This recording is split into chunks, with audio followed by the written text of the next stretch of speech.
নমস্কাৰ স্বাগতম নতুন এটা মিনি ব্লগত গৈ আছো বিয়াগুচি আহি আছে বৰষুণ কিন্তু আহিল কাষ্টমাৰ ল'ব ফ্ৰিজ কিন্তু মই নিব নোৱাৰো সেইকাৰণে মই গৈ আছো বেলেগ ভাড়া মাৰিব এতিয়া লাগি গ'লে তাক কৈতালকুছিৰ ভাড়া কাষ্টমাৰক উঠাই ল'লো এতিয়া পালো হাৰি এটা তিনিআলি বাচ্চাটো বৰফালে চাই আছে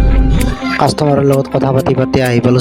চামতা পাই চিংৰা এটা খাই ল'লো চিংৰা খাই গাড়ীখন লৈ পেলাই পুনৰ কাষ্টমাৰৰ গন্তব্যস্থানলৈ ৰাওনা কৰি দিলো এয়া আহি পালো আলহীৰ ঘৰ আহি ভাত পানী খালো খাই পেলাই এনেকৈ জিৰাই আছো গাড়ীত এতিয়া গৈ আছো অলপমান ফুৰিব লাউৰাপাৰা ভাইৰেল প্লেচ নলবাৰীৰ গাড়ীখনৰো ভিডিঅ' বনালো আহি পেলাই কাষ্টমাৰক উঠাই ল'লো চামতা পালো আৰু হৈ গ'ল এতিয়া কাষ্টমাৰৰ ঘৰত কাষ্টমাৰক নমাই দি পেলাই মই ঘৰত আহি ভিডিঅ'টো এণ্ড কৰো বাই বাই।